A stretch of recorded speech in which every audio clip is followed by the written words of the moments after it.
अस्सलाम वालेकुम मेरे समझदार पाकिस्तानी। मेरा नाम रेहान तारिक है और आप मेरा यूट्यूब चैनल और फेसबुक पेज देख रहा है। करोड़ा दरूद आकाए दो जहां नबी मेहरबान मोहम्मद मुस्तफ़ा सल्लल्लाहु अलैहि वसल्लम पर। इस और इस उम्मीद के साथ इस व्लॉग का आगाज़ करते हैं कि अल्लाह रब्बुल इज़्ज़त इस मुल्क के फैसला साजों के दिलों में समझदार पाकिस्तानियों के लिए नरमी पैदा कर दे। पहले इमरान खान से मुलाकात के लिए बनाई गई टीम के फोकल पर्सन्स की लिस्ट, फिर उसके बाद कोर कमेटी, उसके बाद सियासी कमेटी और अब पाकिस्तान तहरीक इंसाफ की बुनियादी रुकनीत ही शेर अफजल मरवत की मुअत्तल कर दी गई है। यानी पाकिस्तान तहरीक इंसाफ से ही निकाल बाहर किया गया और गुज़श्ता रात ये नोटिफिकेशन फिरदौस शमीम नकवी जो एडिशनल सेक्रेटरी जनरल है पाकिस्तान तहरीक इंसाफ के, उनके दस्तखत के साथ जारी हुआ, जिसके बाद पाकिस्तान तहरीक इंसाफ के चेयरमैन बैरिस्टर गौहर ने इजहार लाताल्लुकी किया कि ऐसा मामला ना तो कोर कमेटी में डिस्कस हुआ, ना ही मेरी मालूमात में है और ना ही ये नोटिफिकेशन मुझसे पूछकर जारी किया गया है। फिरदौस शमीम नकवी के पास किसी को पार्टी से निकालने का कोई इख्तियार मौजूद नहीं है। मैं इमरान खान से मुलाकात करूंगा और इस नोटिफिकेशन को वापस कराऊंगा। ताज्जुब की बात यह है कि चेयरमैन पीटीआई को पता नहीं है, लेकिन ये नोटिफिकेशन पाकिस्तान तहरीक इंसाफ के ऑफिशियल अकाउंट से शेयर कर दिया गया। यानी ये पीटीआई ऑफिशियल से शेयर होने का मतलब यह है कि पाकिस्तान तहरीक इंसाफ की इंडोर्समेंट के साथ, तस्दीक और तौसीक के साथ जारी हुआ है। अब इस हवाले से मुतजाद आरा सामने आ रही है कि असल में हुआ क्या है। एक राय यह है कि पाकिस्तान तहरीक इंसाफ की 4 रुकनी कमेटी जो कोर कमेटी मेंबरान पे मुश्तमिल थी, वो शेर अफजल मरवत की हरकत सकनात पे नजर रखे हुए थे, उनके स्टेटमेंट्स के ऊपर भी नजर रखे हुए थे और उसको जांच पड़ताल के अमल से गुजारा जा रहा था। उसमें एक तो दाऊद हसन है, दूसरे आतिफ खान है, तीसरे फिरदौस शमीम नकवी हैं और चौथे रऊफ हसन है। और रऊफ हसन की गिरफ्तारी के बाद जो बाकी मानदा 3 लोग हैं, ये कमेटी कहा जा रहा है कि उन पर मुश्तमिल थी और इस कमेटी ने यह फैसला लिया और फिरदौस शमीम नकवी ने अपने दस्तखत से नोटिफिकेशन इशू कर दिया है। लेकिन ये मामला इतना सादा नहीं है जितना सादा लग रहा है। ये 4 रुकनी कमेटी जाहिर है अगर उसकी कोई फाइंडिंग्स थी तो वो कोर कमेटी के सामने रखती और कोर कमेटी के फैसले के साथ जब ये नोटिफिकेशन इशू होता तो पार्टी के सेक्रेटरी जनरल के दस्तखत के साथ, यानी उमर अयूब साहब के दस्तखत के साथ इशू होता, ना कि एडिशनल सेक्रेटरी। और एडिशनल सेक्रेटरी तो उस वक्त कमान संभालता है ना, ये मामला को देख रहा होता है कि जिस वक्त सेक्रेटरी जनरल जो है वो मौजूद ना हो। उमर अयूब की गिरफ्तारी बड़ा for a very short period of time हुई तो उन दिनों फिरदौस शमीम नकवी मुतहर्रिक हुए, लेकिन अभी तो उमर अयूब साहब एक्टिव है, मुतहर्रिक है। तो फिर ये नोटिफिकेशन फिरदौस शमीम नकवी के दस्तखत से क्यों जारी करना पड़ा? इससे पहले कि मैं इस मामले को आगे बढ़ाऊं, मैं जरा फिरदौस शमीम नकवी साहब का हमारे ही यूट्यूब चैनल के ऊपर एक इंटरव्यू है, उसमें वो शेर अफजल मरवत से मुताल्लिक क्या कहते हैं, मैं जरा उसकी एक झलक आपके सामने रखना चाहता हूं। तो देखिए कि फिरदौस शमीम नकवी क्या कह रहे हैं। एक किरदार होता है, शेर अफजल मरवत साहब का बेहतरीन किरदार है, इससे कि उन्हीं ने लोगों का अटेंशन ग्रैस्प कर लिया। फिरदौस शमीम नकवी साहब की गुफ्तगू आपने सुनी और वो शेर अफजल मरवत के गुन गा रहे हैं। यानी वो पाकिस्तान तहरीक इंसाफ में शेर अफजल मरवत की मकबूलियत को अल्लाह ताला की मर्जी और ये कह लीजिए कि वो कहते हैं कि अल्लाह ताला ने जो है आप को शेर अफजल मरवत को पॉपुलर किया है। तो यानी फिरदौस शमीम नकवी जो कल तक शेर अफजल मरवत के गुन गा रहे थे, आज उसी फिरदौस शमीम नकवी के दस्तखत से ये लेटर क्यों जारी हुआ?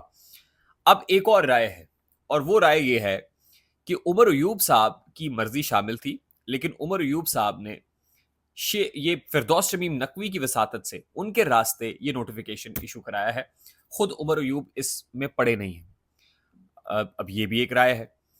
अब इस सारे मामले में ना तो कल कोर कमेटी इजलास में मामला डिस्कस हुए, ना पार्टी चेयरमैन को पता है, तो फिर इतनी उजलत का मुजाहिरा क्यों करना पड़ा? इस वक्त पाकिस्तान तहरीक इंसाफ के अंदर कुछ लोगों के बारे में राय पाई जाती है कि वो इस्टेब्लिशमेंट की ईमा पर विकेट के दोनों तरफ खेल रहे हैं। यानी पाकिस्तान तहरीक इंसाफ से भी दोस्ती है, उसमें भी बैठते हैं, कोर कमेटी का हिस्सा भी है और जाके रिपोर्टिंग इस्टेब्लिशमेंट को भी करते हैं। ये राय पाकिस्तान तहरीक इंसाफ के बिलखुसूस सोशल मीडिया विंग के अंदर पाई जाती है कि पार्टी में कुछ घुस बैठिए हैं जो पार्टी को डैमेज कर रहे हैं। हत्ता कि ये बात इमरान खान साहब तक पहुंचाई गई और उनको कन्विंस किया गया। और मैं आपको ये खबर दे दूं कि आने वाले दिनों में कभी इम्कानात ये हैं कि पार्टी चेयरमैन बैरिस्टर गौहर को भी तब्दील कर दिया जाए। आपको याद होगा जिन दिनों मुजीबुर रहमान से मुताल्लिक एक पोस्ट 1971 के वाक़े पर इमरान खान साहब के हैंडल से की गई थी, तो फौरी तौर पर बैरिस्टर गौहर ने इस बात से लाताल्लुकी का इजहार किया था, यानी इसको को अच्छा नहीं माना था। अब ये जो शेर अफजल मरवत को निकालने का मामला है, इससे भी इजहार लाताल्लुकी कर रहे हैं। यानी चेयरमैन इतना इनफेक्टिव है, या तो इनफेक्टिव है या फिर वो पोज कुछ और करना चाहता है। नंबर 1। नंबर 2 बात ये है कि अभी पाकिस्तान तहरीक-ए-इंसाफ के केपी के फ्रंट पे सेनेट इलेक्शंस के मामले के ऊपर भी, क्योंकि केपी में सेनेट इलेक्शन नहीं हुआ था और यहाँ सेनेटर्स को बिला मुकाबला मुंतखब कराने का एक प्लान है जिस पे अमल दरामद किया जा रहा है।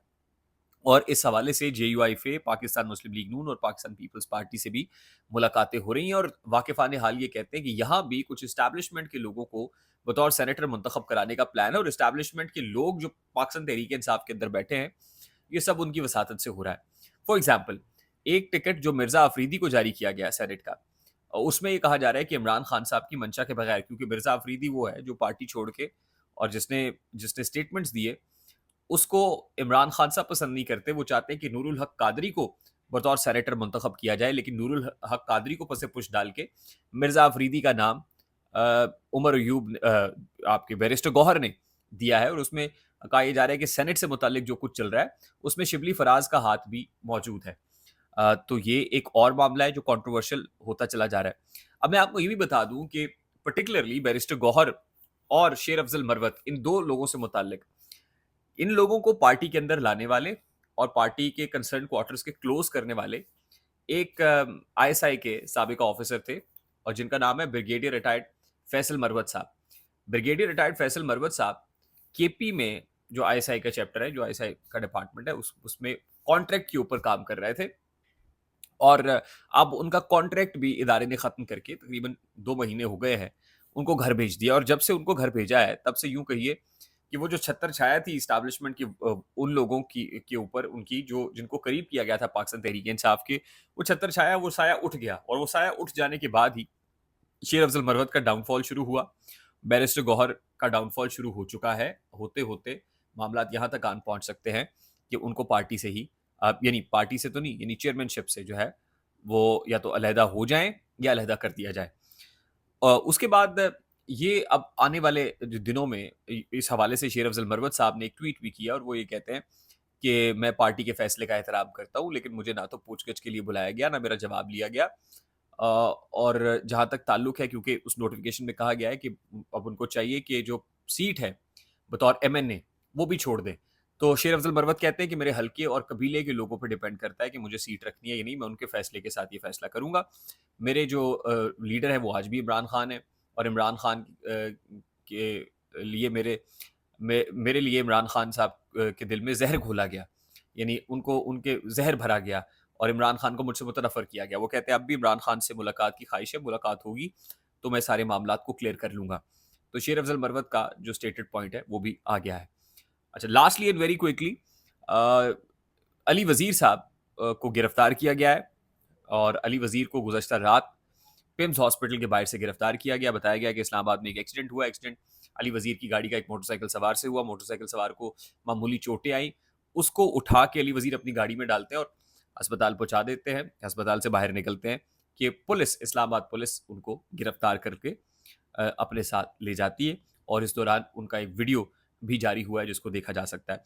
आई होप मेरी बात आप तक पहुंची होगी। अगर पहुंच जाए तो वीडियो को लाइक और शेयर करना मत भूलिएगा। चैनल पे नए तो चैनल को सब्सक्राइब कर लीजिएगा। जाते जाते मैं सिर्फ ये कह दूं कि हमने एक नया चैनल बनाया है, पॉडकास्ट चैनल है रेहान तारिक शो के नाम से, आरटीएस, और हमारे मेन पेज के ऊपर मैंने उसको लिंक भी कर दिया है। डिस्क्रिप्शन बॉक्स के अंदर भी मैं अपने उस नए यूट्यूब चैनल का लिंक डाल रहा हूँ। मैं आप लोगों की मोहब्बतों का पेशगी बहुत मशकूर हूँ। आपने पहले ही बहुत मोहब्बत करते हैं, बहुत प्यार करते हैं। मैं आपसे रिक्वेस्ट इंतहाई अदब से ये करूँगा कि हमारे इस चैनल पे भी उस तरह से ही प्यार का इजहार कीजिए, सब्सक्राइब कर लीजिए, वीडियोस को लाइक और शेयर कीजिए। इंशाल्लाह इंटरेस्टिंग पॉडकास्ट सीरीज़ लेके आपकी खिदमत में हाजिर होते रहेंगे। मुझे रेहान तारिक को इजाज़त दीजिए। अपना बहुत सारा ख्याल रखिएगा। अस्सलाम वालेकुम।